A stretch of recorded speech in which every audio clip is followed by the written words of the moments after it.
How to remember words. Mia often felt a deep frustration with her English. She dreamed of global connections, exciting travel, and professional advancement, but her vocabulary was limited, her grammar shaky, and her confidence non-existent. The words simply wouldn't come out fluently, trapping her thoughts inside.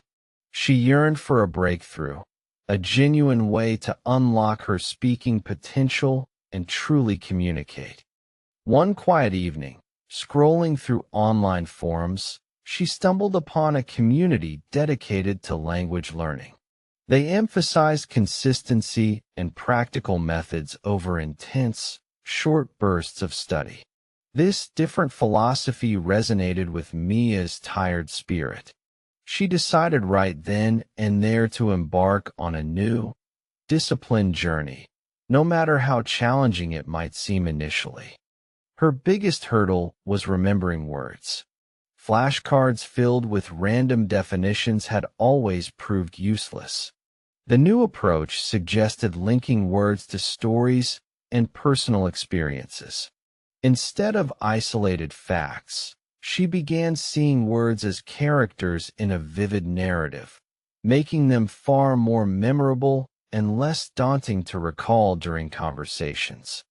For instance, to remember ephemeral, she imagined a fleeting rainbow quickly disappearing after a summer shower. This visual and emotional connection solidified the meaning.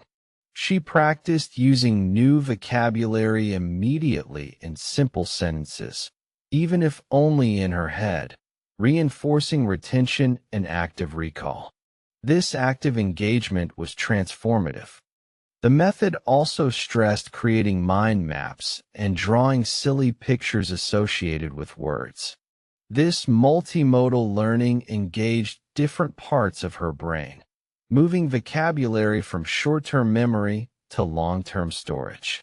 Remembering words became an enjoyable, creative challenge rather than a tedious chore, slowly building a solid foundation. Next, the community introduced Talk in English just one page per day. This seemed almost too simple, yet profoundly effective. The idea was to select any English material, a book, an article, a news piece, and read or listen to just one page, then try to summarize or discuss its contents aloud. Mia started with a children's storybook, finding even a single page initially challenging to articulate. She would read a page, then try to explain it to her reflection in the mirror, fumbling for words but persisting. This daily ritual, no matter how small, began chipping away at her speaking anxiety. The consistency was key. Some days, she felt brilliant, others completely discouraged. Yet, she committed to that single page. This commitment built incredible discipline, turning practice into an ingrained habit rather than an optional activity, paving the way for more significant improvements down the line. This daily page wasn't just about speaking. It was also her entry point to reading. The community strongly advocated why you must read English. Reading exposed her to natural sentence structures, diverse vocabulary, and various writing styles, far beyond what textbooks could ever offer, enriching her understanding profoundly. She learned English through stories. Instead of dry grammar exercises, she immersed herself in thrilling mysteries, heartwarming romances, and captivating biographies. Stories made learning enjoyable, almost effortless, pulling her into their worlds and teaching her contextually, without her even realizing she was studying. Reading widely helped her grasp nuances in language, including idioms and cultural references. It wasn't just about understanding words, but understanding the world through an English lens. Her comprehension soared, and she started noticing patterns in how sentences were constructed, improving her writing too. One crucial piece of advice was how to think and speak. Mia realized she often translated from her native language into English, which slowed her down considerably. The goal was to eliminate this intermediary step, fostering direct English thought pathways, much like a native speaker. She began narrating her daily activities in her head in English. I am making coffee now. The water is boiling. I will add milk. Simple observations, repeated constantly, trained her brain to process thoughts directly in English, reducing the mental effort involved in speaking. Whenever she saw an object, she tried to describe it internally using only English words. A red car, a tall building, a busy street. This constant, internal monologue helped rewire her brain, making English a default setting for her inner voice, rather than a foreign tongue. This mental exercise built incredible fluency in her internal dialogue, which then gradually translated into smoother spoken English. It was a silent revolution happening within her mind, strengthening neural connections and paving the path for truly spontaneous conversations and natural expression. Then came the most daunting challenge: how to talk to anyone in English. Mia was inherently shy, and the thought of speaking to strangers filled her with dread. The advice was to start small, with people who were patient and understanding, focusing on communication over perfection. Her first attempts were awkward. She joined online language exchange groups, tentatively typing messages. Then, encouraged, she moved to voice calls, her heart pounding. Her first few conversations were riddled with pauses and ums, but she never gave up, pushing past the discomfort. She learned to embrace mistakes as stepping stones, not failures. Every mispronounced word, every grammatical error, was a chance to learn and improve. The fear of embarrassment slowly receded as she realized most people were encouraging and appreciated her effort to communicate. Mia also started approaching shop assistants or baristas with simple questions, forcing herself to interact in English. Could I get a coffee, please? Where is the nearest bookstore? These brief exchanges built tiny victories, accumulating into substantial confidence over time. She discovered that engaging with people, even in short bursts, was invaluable. These real-life interactions provided context, natural intonation, and authentic responses that no textbook could replicate, making her learning incredibly dynamic and practical for everyday situations. The community also provided insights into how people speak English. Mia started observing native speakers more closely, paying attention to their rhythm, intonation, and the common phrases they used. It wasn't just about words, it was about the music of the language. She noticed how native speakers used fillers like, you know, or like, naturally in conversation. Instead of trying to eliminate every pause, she learned to use them strategically, making her own speech sound more natural and less robotic, blending in seamlessly. She also paid attention to how people conveyed emotion through their tone of voice. Anger, joy, sarcasm. These were communicated not just through words, but through pitch and volume. Mimicking these nuances helped her express herself more effectively and genuinely. Mia realized that how people speak English wasn't about perfect grammar, but effective communication. People often used simplified structures or slang in casual conversations, which was perfectly acceptable. This insight freed her from the burden of absolute grammatical precision. Let me tell you talking tips, a popular segment in her online group, offered practical advice. One tip was to actively listen, truly hearing what the other person was saying, rather than planning her next sentence in her head. This improved her responsiveness. Another tip was to ask open-ended questions to keep the conversation flowing.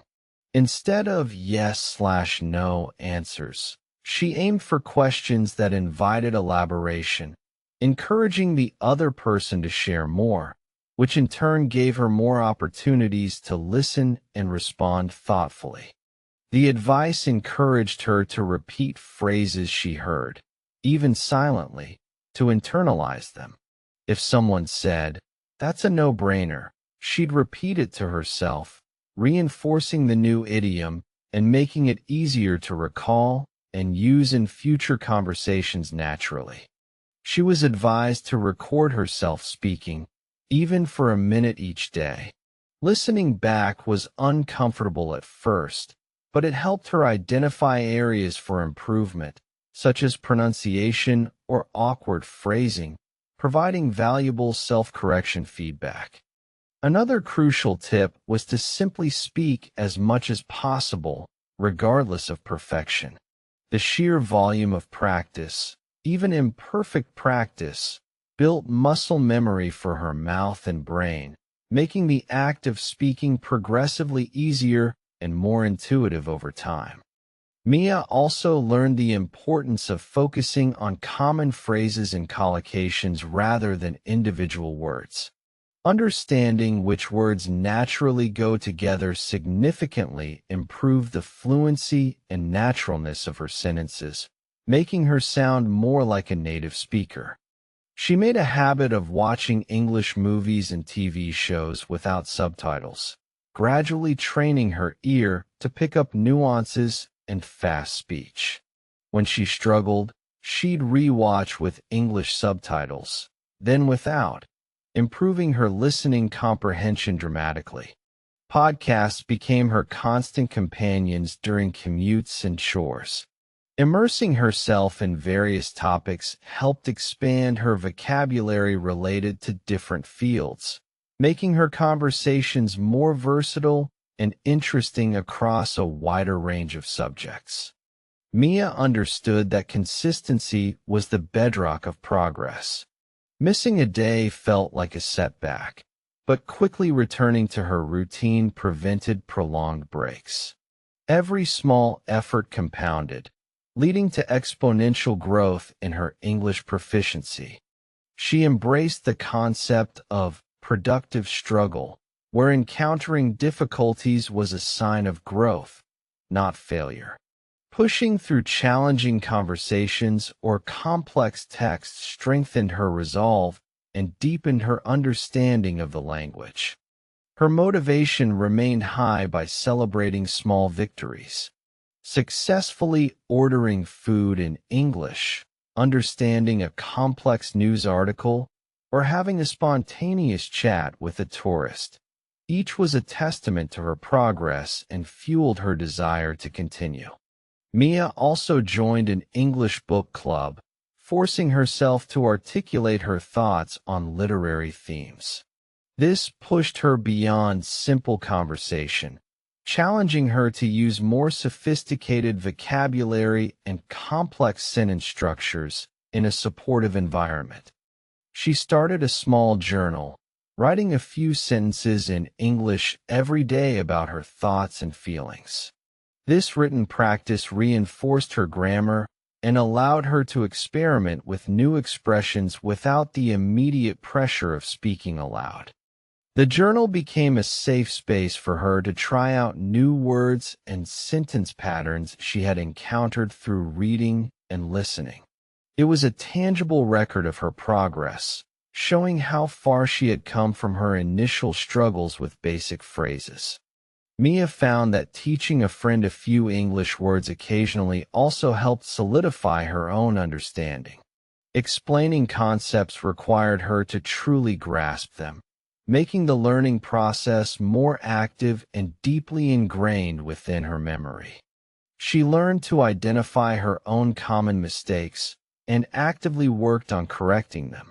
Instead of getting discouraged by repetitive errors, she saw them as specific targets for improvement, turning weaknesses into areas of focused development. Her journey wasn't linear. There were plateaus and moments of doubt. But remembering her initial goal and the systematic approach she adopted helped her push through these periods, knowing that persistence would eventually yield results. Mia began to dream in English, a clear sign that the language was becoming deeply embedded in her subconscious. This was an exciting milestone, proving that her efforts to think in English were truly bearing fruit, even during sleep. Her confidence radiated. She no longer shied away from international colleagues or opportunities. Presenting in English, participating in debates, and networking became exciting possibilities rather than terrifying challenges, all thanks to her newfound fluency.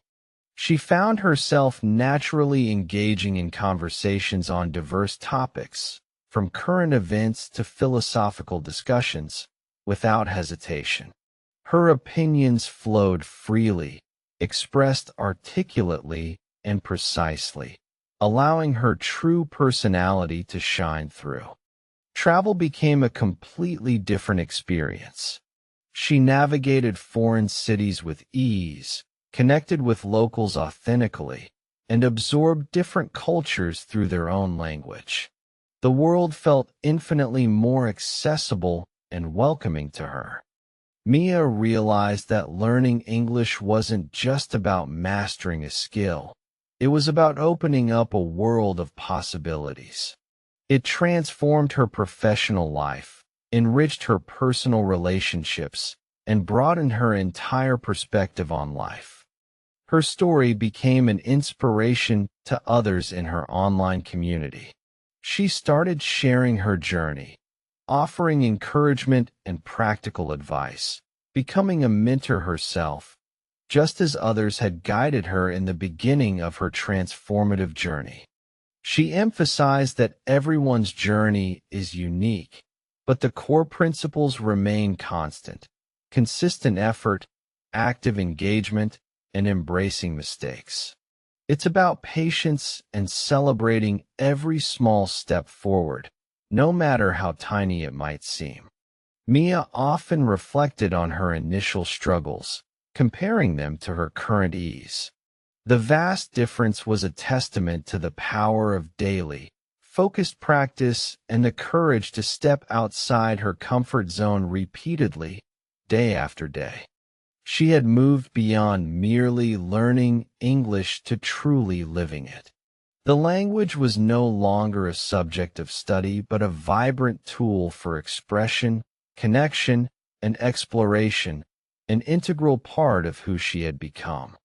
Her advice to anyone starting out was simple: just begin. One word, one page, one conversation at a time.